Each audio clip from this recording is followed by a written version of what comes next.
ओम शांति। आज 17 अगस्त 2022 के बाबा की साकार महावाक्य। बाबा कहते, मीठे बच्चे, बाप तुम्हें बेहद का समाचार सुनाते हैं। तुम अभी स्वदर्शन चक्रधारी बने हो। तुम्हें 84 जन्मों की स्मृति में रहना है और सबको ये स्मृति दिलानी है। प्रश्न है, शिव बाबा का पहला बच्चा ब्रह्मा को कहेंगे, विष्णु को नहीं, क्यों? उत्तर है, क्योंकि शिव बाबा ब्रह्मा द्वारा ब्राह्मण संप्रदाय रचते हैं। अगर विष्णु को बच्चा कहें तो उनसे भी संप्रदाय पैदा होनी चाहिए, परंतु उनसे कोई संप्रदाय होती नहीं। विष्णु को कोई मम्मा बाबा भी नहीं कहेंगे। वे जब लक्ष्मी नारायण के रूप में महाराजा महारानी हैं, तो उनको अपना बच्चा ही मम्मा बाबा कहते। ब्रह्मा से तो ब्राह्मण संप्रदाय पैदा होते हैं। गीत है, तुम ही हो माता पिता तुम ही हो बंधु सखा तुम ही हो साथी तुम ही सहारे, कोई ना अपना सिवा तुम्हारे। अब बाबा कहते, ओम शांति। बाप बैठ बच्चों को समझाते हैं कि कोई गुरु गोसाई ऐसे नहीं कह सकते कि बाप बैठ बच्चों को समझाते हैं। बाप बच्चों को क्या समझाएंगे? कौन सा बाप है? ये तो सिर्फ तुम समझते हो, और कोई सत्संग में ऐसे कह नहीं सकते। भल बाबा साईं मेहर बाबा कहते हैं, परंतु वो लोग कुछ भी समझते नहीं। जो बोले, तुम जानते हो ये बेहद का बाप है, बेहद का बाप है, बेहद का बाप है, बेहद का समाचार सुनाते हैं। एक होता है हद का समाचार, दूसरा होता है बेहद का समाचार। इस दुनिया में कोई जानते ही नहीं। बाप कहते हैं कि तुमको बेहद का समाचार सुनाते हैं, तो तुमको सृष्टि के आदि मध्य अंत का ज्ञान बुद्धि में आ जाता है। तुम जानते हो बरोबर बाप ने अपना परिचय दिया है, और सृष्टि चक्र कैसे फिरता है वे भी यथार्थ रीति समझाया है। उसे समझकर हम औरों को समझाते हैं। बीज को, जो सृष्टि चक्र है, सृष्टि रूपी झाड़ है, उसके बीज को परम पिता परमात्मा व बाप कहते हैं। हम हैं उनके बच्चे, आत्माएं। तुम बच्चों की बुद्धि में है कि हम आत्माएं परमात्मा की संतान हैं। परम पिता परमात्मा परम धाम में रहने वाले हैं। परम पिता परमात्मा कहाँ रहने वाले? परम धाम में रहने वाले हैं। उन्होंने मूल वतन परम धाम का समाचार समझाया है। कैसे ये सारी माला बनती है? पहले बाप समझाती हैं, मैं तुम्हारा बाप हूँ और मैं परम धाम में रहता हूँ। मुझे ही नॉलेजफुल ब्लिसफुल कहते हैं। मैं आकर तुम आत्माओं को पवित्रता सुख शांति का वर्षा देता हूँ, जो कि स्वर्ग की बादशाही का वर्षा है, सुख शांति का वर्षा देता हूँ। बच्चों की बुद्धि में ये फिरता रहता है, हम असल में कहाँ के रहने वाले हैं। हम सभी आत्माओं को भी पार्ट बजाना है। पार्ट का राज कोई भी समझ नहीं सकते हैं, सिर्फ कहते रहते हैं पुनर्जन्म लेंगे। आत्मा इतने जन्म लेती है, कोई 84 लाख जन्म कहते। कोई को समझाओ तो समझ जाते हैं कि 84 जन्म ठीक है। 84 जन्म कैसे लेते हैं, ये बुद्धि में होना चाहिए। बाबा कहते कि बरोबर हम सतो प्रधान थे, फिर सतो रजो तमो में आए हैं। अब फिर संगम पर हम सतो प्रधान बन रहे हैं। ये जरूर तुम बच्चों की बुद्धि में होगा, तब तो तुमको स्वदर्शन चक्रधारी कहा जाता है। ये बातें तो बड़ी सहज हैं, जो बुढ़ियां भी समझा सकती हैं कि बरोबर हमने 84 जन्म लिए हैं और कोई धर्म वाले मनुष्य नहीं लेते। ये भी समझाना होता है। अभी बाबा कहते कि अभी हम ब्राह्मण हैं, फिर देवता, क्षत्रिय, वैश्य, शूद्र बनते हैं। ऊंच से ऊंच है शिव बाबा, निराकार परमपिता परमात्मा। ये अभी तुम्हारी बुद्धि में है। ऐसे हम पुनर्जन्म लेते हैं। पुनर्जन्म को तो जरूर मानना पड़े। अब तुमको अपने 84 जन्मों के पाठ की स्मृति आई है। बुढ़ियों के लिए भी ये समझानी बहुत सहज है। तुमको कोई किताब आदि पढ़ने की दरकार नहीं रहती। बाप ने समझाया है कि तुम 84 जन्म कैसे लेते हो। बाबा ने समझाया है कि तुम 84 जन्म कैसे लेते हो। तुम ही देवी देवता थे, फिर 8 जन्म सतयुग में, 12 जन्म त्रेता में, 63 जन्म द्वापर कलयुग में लिए, और ये एक जन्म है संगम युग में सबसे ऊंच। ये एक ब्राह्मण जन्म है सबसे ऊंच, क्योंकि इसी जन्म में हम देवता बनते हैं और हम लक्ष्मी नारायण बनने के लिए पुरुषार्थ करते हैं। तो सहज समझते हो ना। कुरुक्षेत्र की बूढ़ी माताएं भी समझती हो ना। कुरुक्षेत्र का नाम मशहूर है, वास्तव में ये सारा कर्म क्षेत्र है। वे कुरुक्षेत्र तो एक गांव है, ये सारा कर्म करने का क्षेत्र है। ये जो स्थूल लोक है ना, ये हम आत्माएं स्थूल लोक पर आती हैं, ठीक है। और ये स्थूल लोक जो है ये एक कर्म क्षेत्र है। यहाँ हम आत्माएं अपने शरीर द्वारा कर्म करते हैं, है ना। हमने शरीर इसलिए लिया है कर्म करने के लिए, तो ये कर्म क्षेत्र है। इसमें अभी लड़ाई आदि लगी नहीं है। तुम इस सारे कुरुक्षेत्र को जानते हो। बैठना तो एक जगह होता है।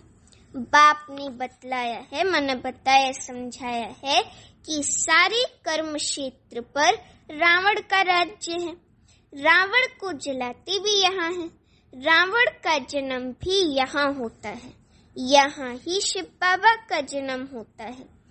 यहाँ ही देवी देवताएं थे। इस भारत में ही देवी देवताएं थी। शिव बाबा का जन्म माना अवतरण होता है, और यहाँ ही देवी देवताएं लक्ष्मी नारायण थे। देवताओं का राज्य था। फिर वही पहले पहले वाम मार्ग में जाते हैं। बाबा भी यहाँ भारत में ही आते हैं। भारत की बड़ी महिमा है। बाप भी भारत में ही बैठ समझाते हैं। बच्चे, तुम 5000 वर्ष पहले आदि सनातन देवी देवता धर्म के थे, राज्य करते थे। उनमें पहले नंबर लक्ष्मी नारायण विश्व पर राज्य करते थे। उसको 5000 वर्ष हुए। उनको विश्व महाराजन, विश्व महारानी कहा जाता था। वहाँ कोई दूसरा धर्म तो है नहीं, तो जो भी राजाएं होंगे वो विश्व के महाराजन ही कहलाएंगे। फिर ये फलाने गांव का, ये फलाने गांव का कहा जाता है। तुम जानते हो हम विश्व का राज्य लेते हैं। जो स्वर्ग की बादशाही का वर्षा है, तुम पूरे विश्व की बादशाही का वर्षा लेते हैं, तो पूरे विश्व का राज्य लेते हैं। बाप ने समझाया है कि तुम जमुना के किनारे राज्य करते हो, तो बुद्धि में ये याद रखना है कि 4 युग और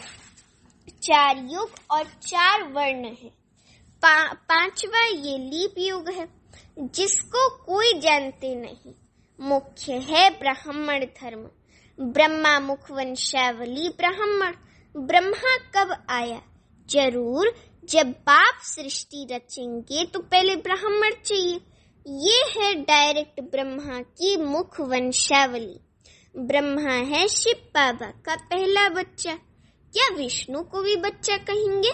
नहीं, क्योंकि विष्णु जो है वो लक्ष्मी नारायण का संयुक्त रूप है। अगर बच्चा हो तो उनसे भी संप्रदाय पैदा हो, परंतु उनसे तो संप्रदाय पैदा होती ही नहीं। न उनको मम्मा बाबा कहेंगे। वह तो महाराजा महारानी को अपना ही एक बच्चा होता है। ये जो स्थूल लोक है ये कर्म भूमि है। परम पिता परमात्मा को भी आकर कर्म करना पड़ता है। नहीं तो क्या आकर करते, जो इतनी महिमा होती है। तुम देखते हो शिव जयंती भी गाई हुई है। भल शिव पुराण लिखा है, परंतु उसमें कोई बात समझ में नहीं आती। मुख्य है ही गीता। तुम अच्छी रीति समझ गए हो कि कैसे शिव बाबा आते हैं। ब्रह्मा भी जरूर चाहिए। अब ब्रह्मा कहाँ से आया? सूक्ष्म वतन में तो संपूर्ण ब्रह्मा है। इस बात में ही लोग अटकते हैं। ब्रह्मा का कर्तव्य क्या है? सूक्ष्म वतन में रहे क्या करते होंगे? बाप समझाती हैं, जब ये व्यक्त रूप में है तो मैं, शिव बाबा खुद को कहते, जब ये व्यक्त रूप में मन साकार है तो मैं इन द्वारा ज्ञान देता हूँ। बाबा ज्ञान सागर है, तो बाबा को भी हम आत्माओं से बात करने के लिए शरीर का आधार चाहिए। तो जब ब्रह्मा साकार में है तो ब्रह्मा के तन में आकर के बाबा ज्ञान देते हैं। फिर यही ज्ञान लेते लेते फरिश्ता बन जाते हैं। वे है संपूर्ण रूप। अभी तो ब्रह्मा बाबा फरिश्ता बन चुके हैं, तो वैसे मम्मा का भी है, तुम्हारा भी ऐसे ही संपूर्ण रूप बन जाता है। बूढ़ी बूढ़ी माताएं सिर्फ इतना धारण करें कि हम 84 जन्म कैसे लेते हैं। ये भी समझाया जाता है कि बाबा कर्म क्षेत्र पर पाठ बजाने भेज देते हैं, मुख से कुछ बोलते नहीं हैं। ये भी ड्रामा बना हुआ है। ड्रामानुसार हर एक को अपने अपने समय पर आना है। तो बाप बैठ समझाते हैं कि सृष्टि के आदि में पहले पहले कौन थे और फिर अंत में कौन थे। अंत में सारी संप्रदाय जड़ी भूत अवस्था को पाई हुई है। बाकी ऐसे नहीं कि प्रलय हो जाती है फिर श्री कृष्ण अंगूठा चूसता हुआ आता है। नहीं, बाप ब्रह्मा द्वारा स्थापना करते हैं नई संप्रदाय की। ठीक है। परम पिता परमात्मा इस दैवी सृष्टि की रचना कैसे करते हैं, माने सतयुगी दुनिया की रचना कैसे करते हैं, फिर उस सतयुगी दुनिया के देवताओं की रचना कैसे करते हैं, ये बाबा कहते ये तो तुम जानते हो। वे तो कृष्ण को समझ बैठे हैं। तुम जानते हो बाप शिव बाबा ही पतित पावन है। अंत में ही आएंगे पावन बनाने। कलयुग के अंत में संगम युग पर ही आएंगे पावन बनाने। जो कल्प पहले पावन थे वही आएंगे, आकर ब्रह्मा के मुख वंशावली बनेंगे और पुरुषार्थ कर शिव बाबा से अपना स्वर्ग की बादशाही का वर्षा लेंगे। रचयिता नॉलेजफुल वे है ना, वर्षा बाप से ही मिल सकता है। दादा को भी उनसे वर्षा मिलता है। दादा माना ब्रह्मा को भी उनसे वर्षा मिलता है। उनकी ही महिमा गाई जाती है। त्वमेव मातश्च पिता त्वमेव बंधुश्च सखा त्वमेव। बरोबर सच्चा सुख देने वाला वे है शिव बाबा। ये भी तुम जानते हो, दुनिया नहीं जानती। जब रावण राज्य शुरू होता है तभी दुख शुरू होता है। रावण बेसमझ बना देते हैं। बालक में जब तक विकारों की प्रवेशता नहीं है तो उनको महात्मा समान कहती हैं। जब बालिग होता है तब लौकिक संपत्ति उनको दुख का रास्ता बताते हैं, शादी का। पहला रास्ता बताते हैं कि तुमको शादी करनी है। लक्ष्मी नारायण और राम सीता ने क्या शादी नहीं की है, परंतु उन्हों को पता ही नहीं कि उन्हों का पवित्र प्रवृत्ति मार्ग था। ये अपवित्र प्रवृत्ति मार्ग है। वे तो पवित्र स्वर्ग के मालिक थे, हम तो पतित नरक के मालिक हैं। ये ख्याल बुद्धि में आता नहीं है। तुम भारत की महिमा सुनाते हो, क्या ये भूल गए हो कि भारत स्वर्ग था, आदि सनातन देवी देवता धर्म था, बरोबर पावन भारत था। अभी तो मुख से कहते हैं कि हम पतित हैं। कोई लड़ाई आदि होंगी तो यज्ञ रचेंगे शांति के लिए, मंत्र भी ऐसे जपती हैं, परंतु शांति का अर्थ समझते नहीं है भी बड़ा सहज। गॉड फादर कहती हैं तो बच्चे ठहरे ना, वे हम सबका बाप है तो ब्रदर्स ठहरे ना। बरोबर हम प्रजापिता ब्रह्मा की मुख वंशावली बहन भाई ठहरे। सतयुग में तो मुख वंशावली होती नहीं, सिर्फ संगम पर ही मुख वंशावली होने से भाई बहन कहलाते हो। बाप कहती हैं, मैं कल्प के संगम युग पर साधारण वृद्ध तन ब्रह्मा तन में प्रवेश करता हूँ, जिस पर नाम ब्रह्मा रखता हूँ, जो फिर ज्ञान की को धारण करके अव्यक्त संपूर्ण ब्रह्मा बनती हैं। है वही, दूसरी बात नहीं है। ब्रह्मा ब्राह्मण फिर वही देवता बनते हैं, चक्र लगाकर अंत में आकर शूद्र बनते हैं, फिर ब्रह्मा द्वारा ब्राह्मण रचते हैं। बुढ़ियों के ऊपर भी ब्राह्मणियों को माना ब्रह्मा कुमारियों को, टीचर बहनों को मेहनत करनी है। हमने 84 जन्म पूरे किए हैं, ये तो समझ सकती है ना। बाबा शिव बाबा कहती हैं, मुझे याद करो, इस योग अग्नि से ही विकर्म विनाश होंगे। सभी आत्माओं को कहती हैं, माँ में कम याद करो। शिव बाबा कहती हैं, लकी सितारे, हे सालिग्रामों, तुम आत्माओं की बुद्धि में ये ज्ञान डालते हैं। आत्मा सुनती है, परमात्मा बाप सुनाते हैं। ब्रह्मा द्वारा स्थापना तो जरूर मनुष्य ही होगा और बूढ़ा भी होगा। ब्रह्मा को भी हमेशा बूढ़ा दिखाते हैं, कृष्ण को छोटा समझते हैं। ब्रह्मा को कभी छोटा बच्चा नहीं कहेंगे, उनका छोटा रूप नहीं बनाते हैं। जैसे लक्ष्मी नारायण को छोटा रूप नहीं दिखाते, वैसे ब्रह्मा को भी नहीं दिखाते हैं। बाप खुद कहती हैं, मैं वृद्ध तन में आता हूँ, तो तुम बच्चों को भी यही मंत्र सुनाते रहना है। शिव बाबा कहती हैं, माँ में कम याद करो। शिव को ब्रह्मा को बाबा कहते हैं, शंकर को कभी बाबा नहीं कहते, वे तो शिव शंकर को मिला देते हैं। तो ये बुद्धि में बिठाना है। आत्माओं का बाप अब परम पिता परमात्मा आए हैं, तो ऐसी ऐसी सहज बातें बुढ़ियों को समझानी चाहिए। बाबा प्रश्न पूछते हैं कि आगे तुमको क्या बनाया था, तो इतना तो कहें कि स्वदर्शन चक्रधारी बने थे। बाप को और चक्र को याद करने से तुम रूहानी विलायत में चले जाएंगे। वह फौरन तो दूर देश है ना। हम आत्माएं सब दूर देश परम धाम में रहने वाली हैं।